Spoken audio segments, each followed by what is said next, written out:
Oi pessoal, bem-vindos a mais um Board of Fill. Hoje eu vou ensinar para vocês como jogar o Brasil Imperial, o novo lançamento da MeepleBR aqui no Brasil.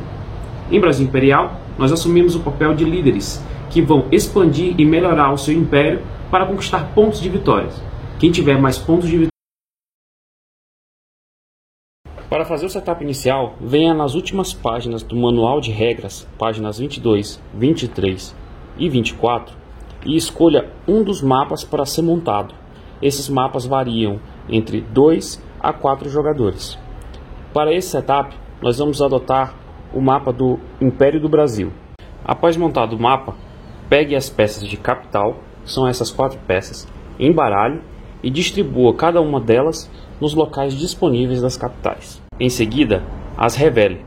No final da preparação, cada um dos jogadores vai escolher um ponto inicial para a sua capital e colherá o benefício daquela peça. Aqui você colhe uma cana, qualquer um recurso à sua escolha, um pau-brasil, aqui um pau-brasil e também o direito de iniciar o jogo. Pegue as peças de exploração, embaralhe-as e distribua em todos esses espaços disponíveis no mapa. Monte o tabuleiro geral, onde você embaralhará e colocará a pilha das cartas de combate, a pilha das cartas de ouro e 2 montes diferentes com cidades, sendo que apenas a cidade mais acima ficará disponível para os jogadores construírem. Assim que uma cidade é construída, outra aparece e passa a ficar disponível. Embaralhe os 3 montes de cartas de quadro e revele 2 de cada monte. Essas cartas reveladas ficarão disponíveis para a compra dos jogadores durante o jogo. Uma vez que uma dessas cartas é comprada, reponha com uma carta da pilha. Cada um dos jogadores recebe uma nação diferente de forma aleatória. Cada nação vem com uma peça de líder com dupla face, ou seja, cada um dos líderes tem um efeito diferente. E você deverá escolher qual dos líderes você vai assumir nesse jogo após escolher os seus objetivos. Além disso, os jogadores recebem todas as suas peças militares, as suas peças de melhorias, palácios e as suas peças de ação. As peças serão distribuídas da seguinte forma: peças militares, manufaturas, palácios.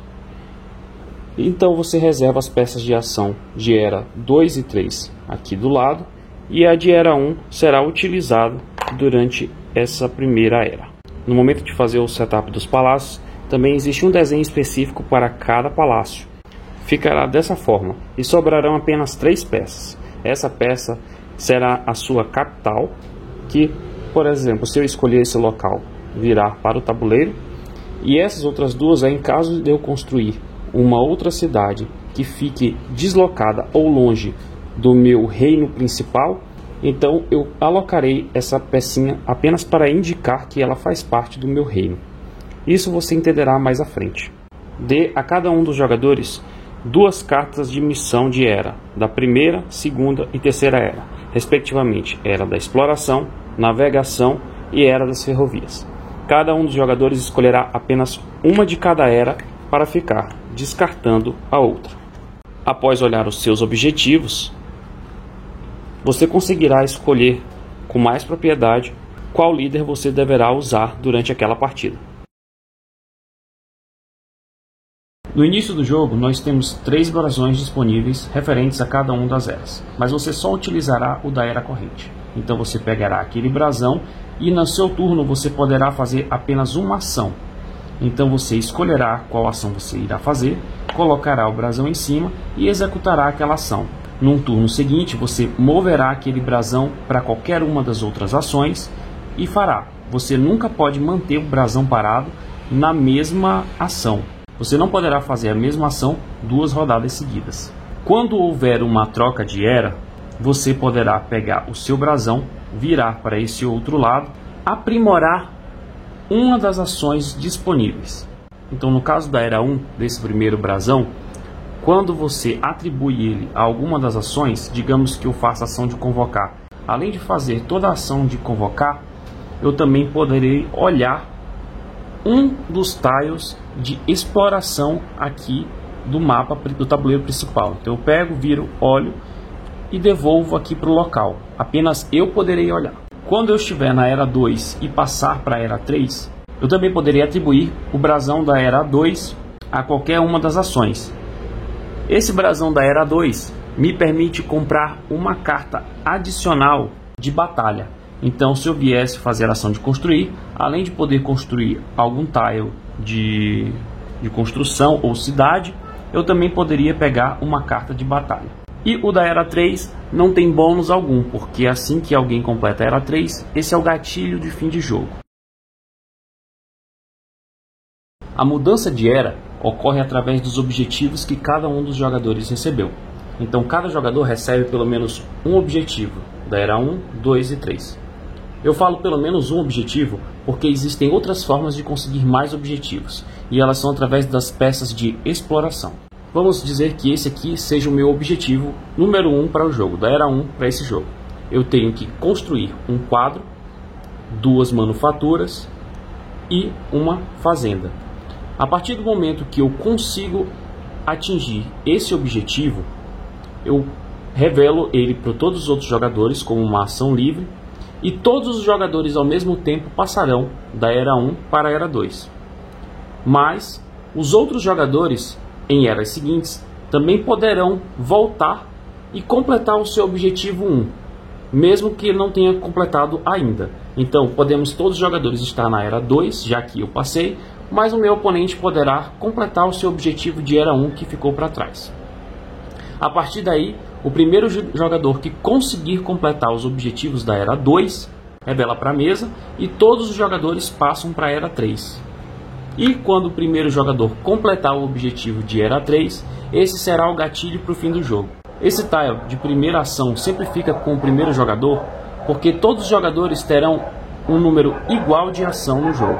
Então, se o jogador que deu o gatilho para o final do jogo foi o primeiro jogador, usou ação cada e o jogo termina.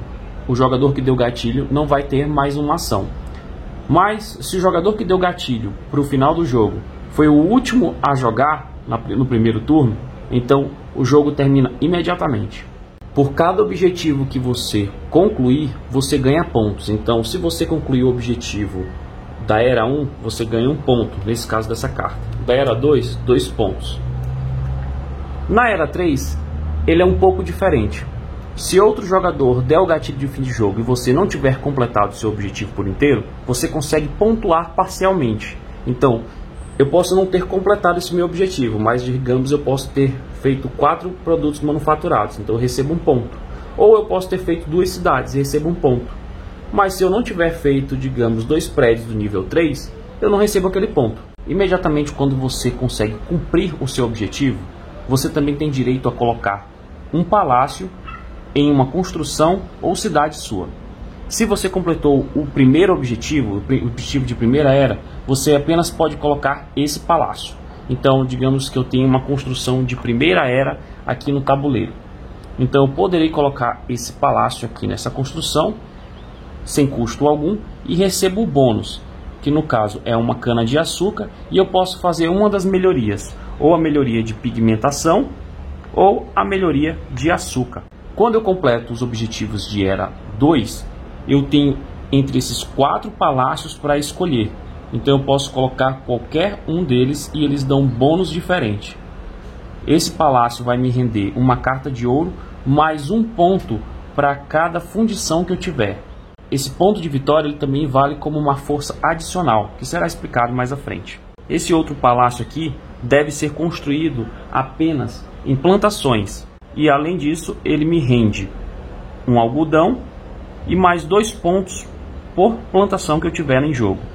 Esse outro palácio deve ser construído apenas em fazendas e me rende mais 1 ponto por manufatura que eu tiver. E o último palácio eu ganho uma carta de batalha, mais 1 ponto adicional por cada unidade militar que eu já tiver convocado, mesmo elas estando no mapa ou tiverem sido mortas em combate. Lembrando que apenas o jogador que cumpriu o objetivo pode colocar o palácio. Então, se o meu oponente der um gatilho para mudança de era, eu não posso pegar o palácio de nível 1 e colocar. Apenas quando eu completar aquele objetivo, eu poderei pegar o meu palácio e colocar na minha construção. O turno de cada jogador desenrola da seguinte forma. Primeiro você vai pegar o seu brasão de ação, vai escolher uma das ações. executa aquela ação e em seguida você pode fazer um movimento com uma das suas unidades militar no tabuleiro. E esse movimento sempre vai ser para um tile adjacente ao que você está. Então, se eu já tiver colocado essa unidade militar, eu poderei me movimentar para um tile adjacente. Se eu não tiver unidades militares no tabuleiro, logicamente eu não poderei fazer movimento. Além disso, você poderá fazer um movimento extra de acordo com a ação que você tiver escolhido. E eu vou explicar também esses movimentos extras mais à frente. A primeira das ações que nós temos disponíveis é a de convocar. Então, nessa ação, eu posso convocar uma das minhas unidades militares pagando o custo especificado aqui no tabuleiro. Todas essas unidades têm um custo especificado no tabuleiro e elas mudam de nação para nação. No caso da holandesa, as minhas unidades militares custam respectivamente 1 ouro, 2 ouros, uma ciência, 1 ouro e uma ciência. Daqui a pouco eu vou explicar quais são os recursos do jogo e qual é a hierarquia deles. Então eu pago o custo necessário, pagaria 1 ouro, e esse ouro eu posso pagar tanto do meu depósito pessoal, porque eu posso ter até 5 recursos aqui no meu tabuleiro, ou eu posso usar recursos do mapa para isso. Eu convocaria essa minha unidade, no caso o bandeirante, para qualquer uma das minhas cidades que eu tiver em jogo. Pode ser minha capital ou uma outra cidade que eu venha construir depois. Colocaria lá, pegaria uma carta de batalha. Em seguida, eu poderia já fazer um movimento com essa unidade militar. O movimento extra que eu tenho na ação de convocar é um movimento. Então, vamos dizer que esse meu bandeirante esteja aqui desse lado do tabuleiro, mas eu queira voltar ele para a capital para me defender de um possível ataque. Então, fazendo a ação de convocar, eu posso trazê-lo de volta com essa ação extra. A segunda ação é a ação quadro. Com a ação do quadro, eu posso comprar um dos 6 quadros disponíveis aqui, pagando o seu custo. Nessa fileira, geralmente os quadros não têm custo algum. E esses outros aqui têm custos diferentes. Aqui custa 1 ouro, um recurso qualquer, uma ciência, uma ciência. Esses quadros, eles têm, por exemplo, a Dona Isabel. Você ganha um novo palácio e ativa apenas uma vez. Então todos esses quadros vão me render ponto de vitória. Mas esse, no caso, eu só consigo ativar uma vez. Eu vou ativar, deixo aqui do lado do meu tabuleiro e eu consigo colocar um dos meus palácios em jogo. Mas tem outros quadros que são de efeitos contínuos. Então, por exemplo, tem um banco. Então, minhas casas de fundição produzem mais 1 ouro. Todas as casas de fundição que eu já tiver construído vão produzir mais 1 ouro. E as casas de fundição que eu vier a construir também vão produzir 1 ouro extra. Casa de fundição, após isso você pode fazer o movimento normal. E o movimento extra seria para um tile de floresta. Então vamos dizer que eu me movimentaria com o movimento normal para cá. E essa ação me permitiria um movimento extra adentrar uma floresta. Então eu poderia vir para cá. Só posso entrar em tile de floresta. Então esse movimento extra não poderia ser para cá ou para cá, para esse terreno de ouro. A outra ação é a ação de construir. A ação de construir me permite colocar construções diferentes no tabuleiro. Sejam elas construções de Era 1, Era 2 ou Era 3, ou cidades que me rendem pontos. As cidades não têm produção, elas apenas me geram pontos de vitória. Já as outras construções, elas me geram produções de recursos diferentes. Todos esses tiles são dupla face, com construções diferentes de cada lado. Aqui no tabuleiro de jogador, você consegue identificar quais são as construções que só podem ser construídas na Era 1, as construções que podem ser construídas na Era 2 e essa aqui da Era 3. Então, quando eu estou na Era 1, eu só posso construir essas 4 construções. Na Era 2, eu posso construir as de Era 2 e Era 1. E na Era 3, eu posso fazer qualquer uma delas. Aqui vem especificado também o nome da construção, o que ela produz, o custo dela e a quantidade de pontos de vitória. Então, na Era 1, nós podemos construir serraria, feitoria, canavial e fazenda. Vamos dizer que eu tenho aqui no meu depósito pessoal um pau-brasil. Então, eu posso gastar esse pau-brasil para construir um canavial. Então, eu pego o tile correspondente de canavial e coloco adjacente à minha capital. Todos os tiles que você construir devem ser colocados adjacentes a um tile seu que você já tiver no tabuleiro. Então, eu coloquei esse outro tile. Se eu for construir um outro no futuro, eu tenho à disposição espaço para colocar que são esses aqui. Então eu posso colocar nesse ou nesse. Além disso, algumas dessas construções têm terrenos específicos para ser construído. Aqui vem especificado também. Serraria e feitoria só podem ir em locais de floresta, canavial e fazenda em gramados, em planícies, então que são esses verdinhos. Aqui, fundição só pode vir onde tem ouro, qualquer lugar.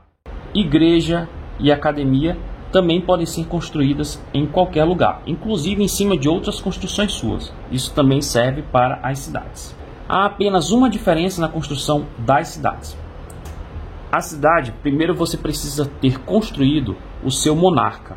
Uma vez que o seu monarca está em jogo, você deve movimentá-lo para o espaço onde você quer construir a sua cidade, e a partir daí você vai pagar o custo específico. No caso de São Paulo é um pau-brasil e 3 cafés, e você colocará a cidade em jogo. Então, para você construir uma cidade, você precisa ter um monarca no tile onde você quer construir.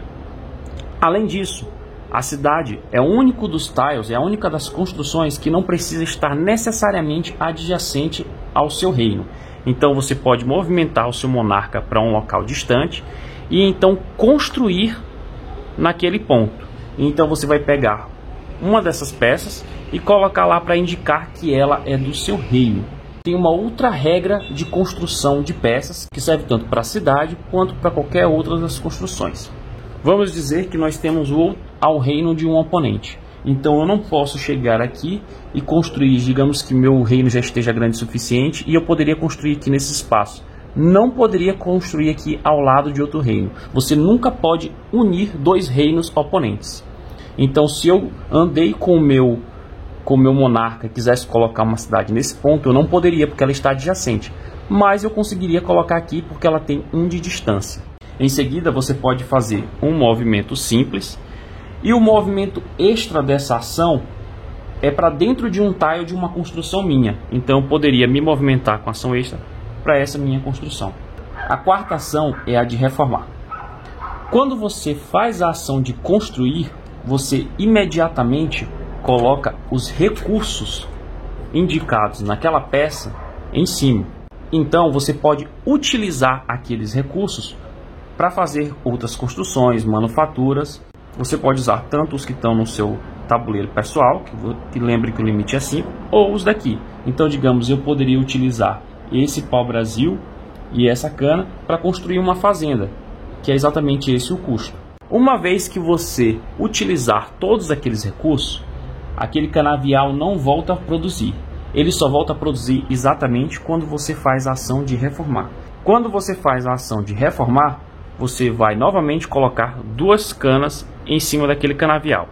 Ou, se preferir, lembre que esses tiles são dupla face, você pode virar aquele tile e fazer a produção diferente. Então, inicialmente fazenda e colocar 2 grãos de café lá em cima. Em seguida, você pode fazer um movimento extra sobre tiles litorâneos, ou para entrar ou sair de um tile de água, que no caso desse tabuleiro não tem. A quinta ação é a de manufatura. Nessa ação, nós devemos pagar o custo específico de cada um desses produtos aqui para fazê-lo. Essa manufatura é uma espécie de melhoria. Então, eu poderia pagar esses 2 cafés aqui dessa minha fazenda e fazer essa manufatura, a terceira e a quarta pentagonais, e a quarta e a quinta e a sexta octogonais. Então você acha o espaço específico aqui. Então, para octogonal é na ação de quadro e construir, e você move para uma dessas 2 ações. Por quê? Como eu falei, isso é uma melhoria. Se eu trago aqui para a ação de quadro, os quadros que teriam custo de um recurso passam a ser de graça. E os quadros que teriam custo de ouro passam a custar apenas um recurso qualquer. Se eu trago para a ação de construir, eu posso tratar o custo de posso substituir o custo de um recurso por qualquer outro recurso durante a ação de construir. O que isso quer dizer? Digamos que aqui eu preciso, para construir São Paulo, um pau-brasil e 3 cafés. Mas eu tenho apenas à minha disposição, no meu tabuleiro individual de jogador, ou aqui no mapa, 4 canas de açúcar. Então eu posso tratar as 4 canas de açúcar como 3 cafés e um pau-brasil e construir a cidade de São Paulo. As outras melhorias são Em convocar, eu posso convocar uma segunda unidade e ganhar uma segunda carta de batalha. A ação de reformar, que me custaria um recurso, passa a ser de graça. A pau-brasil custaria 1, 2 canas, 1 cana. Esse que seria 2 algodões seria um algodão, e esse seria 2 cafés, 1 café. E no caso desse último aqui, só precisaria pagar a ciência. Como o ouro não é um recurso, você não poderia abater esse custo. As duas últimas ações, Porto e Mercado, são separadas dessas outras ações, porque essas 5 primeiras ações lhe dão pontos de vitória diretamente. Essas outras duas ações, não. A ação do Porto, você vem aqui e ganha um recurso à sua escolha. Se você já tiver feito a manufatura dela, você também ganha uma carta de ouro. O mercado permite você faça quantas trocas você quiser e puder. Então aqui as trocas são um recurso por um ouro, 2 desses tipos aqui, 2 algodões, 2 cafés, um algodão e um café por 2 ouros e uma carta de ouro, 4 recursos qualquer por um ouro, uma ciência e uma carta de ouro, e 2 cartas de batalha por um ouro e uma carta de ouro. E além disso, o bônus que ela lhe dá é, enquanto o seu brasão de ação estiver aqui, você tem mais 2 de defesa, em caso de se você estiver defendendo, ou mais 1 de ataque. Nós temos 4 recursos e 2 elementos. Então, quando nós falamos aqui em qualquer recurso, nós estamos falando da cana-de-açúcar, do café, do algodão ou do pau-brasil. Em seguida, nós temos o ouro e a ciência. O ouro, ele é uma categoria acima dos 4 recursos, e a ciência é a categoria mais elevada. Então, você pode utilizar uma ciência para substituir um ouro ou qualquer um dos recursos, ou você pode usar um ouro para substituir qualquer um dos recursos. Mas você não pode usar um ouro para substituir uma ciência, já que a ciência é um nível acima. Sempre que você for se movimentar e você entrar em um tile que tiver uma peça de exploração, você vira aquela peça e pega ela para você. Cada uma dessas peças tem um efeito diferente e tem funções diferentes. Elas podem lhe render pontos de vitória ou apenas recursos, como essa carta do bandeirante em específico. Dentro do manual vem uma explicação de cada uma dessas tiles, então eu não vou entrar em detalhes. Cada nação tem 5 unidades militares diferentes. Então no caso aqui da holandesa nós temos 2 bandeirantes, um monarca, um dragão e um canhão. Elas têm funções diferentes, elas têm habilidades diferentes. No caso dos bandeirantes, eles não têm habilidades específicas. O monarca, ele permite que você funde novas cidades. Foi aquela mecânica que eu expliquei, que você tem que estar no tile para fundar. O dragão, quando ele está no mapa, ele pode levar outras unidades militares com ele. Então, quando esse dragão for movimentado esse tile, ele pode levar todos eles consigo. E aí, numa ação extras, também ele pode levar todos eles consigo, ou apenas esse pode fazer a ação extra. E o canhão, ele permite que você inicie uma batalha com um tile de distância usando um movimento simples. Então, vamos dizer que aqui nós temos um oponente e o meu canhão já estava aqui parado, então outro personagem. O combate, você vai somar todas as forças que você tem contra as forças dos oponentes. A força de cada unidade militar é definida aqui pelo seu ponto de vitória. Então, uma vez que você coloca aquela unidade, ela te dá 5 pontos no final do jogo, mas a força dela também é 5. E se eu tenho 2 unidades num tile, então eu vou somar a força das duas. Então aqui é o monarca mais o canhão me dando 7 pontos. Além disso, se eu estiver em cima de uma cidade ou construção, o ponto de vitória daquela cidade também soma a minha força de combate. Então aqui passaria a ser 9. E eu também poderia adicionar uma carta de batalha naquele combate. Lembrando que o limite de cartas que você pode ter na mão são 3 cartas de combate e 3 cartas de ouro. Então essa carta aqui, no caso, me daria 2 pontos de força de combate se tivesse uma unidade adjacente aonde está acontecendo o combate. Então, como tem unidade adjacente, aqui passaria a ter 11 de força. Ou eu só poderia adicionar 1 de força se eu quisesse.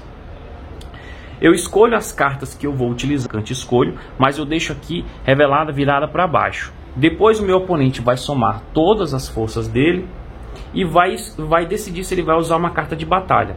Depois que todo mundo tiver escolhido, revela-se as cartas de batalha ao mesmo tempo. Quem tiver a maior força de combate ganha. Em caso de empate, a vitória é do defensor.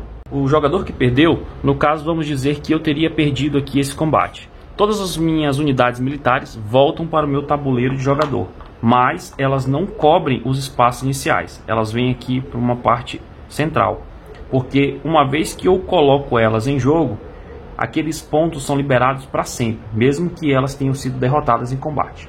Além disso, se eu utilizar a ação convocar para levar elas de novo para o tabuleiro, eu não preciso pagar novamente o custo. Então eu não precisaria pagar 2 ouros para trazer o meu monarca de novo. Eu só precisaria colocá-lo no tabuleiro. Isso é tudo que você tem para aprender em Brasil Imperial. Uma vez que o jogador der o gatilho do último turno, todo mundo faz sua última ação e então passamos para a contagem de pontos. A contagem de pontos funciona da seguinte forma. Você pontua por unidades convocadas, então cada uma das unidades que você convocar aqui lhe dão pontos de vitória. Por manufaturas, então todas as manufaturas reveladas lhe dão pontos de vitória. As missões que você conseguiu concluir também lhe dão pontos de vitória. Cartas de ouro, essas cartas de ouro elas têm benefícios, algumas têm benefícios e elas também podem ser utilizadas como um ouro qualquer. Então se qualquer construção que você precisar utilizar um ouro, você pode usar uma carta dessa de ouro. Ou elas também têm benefícios. No caso dessa daqui, se você possui uma cidade 3 espaços hexagonais de distância de uma capital adversária, você também ganha 3. Os palácios que você construir lhe dão pontos. E os pontos das construções também. Soma-se o total, quem fizer mais pontos ganha. Em caso de empate, o jogador que tiver mais ciência em campo ganha. Novamente persistiu, esse foi um como jogar do Brasil Imperial. Espero que vocês tenham gostado do vídeo e fiquem ligados no Board of View para mais conteúdo de board games.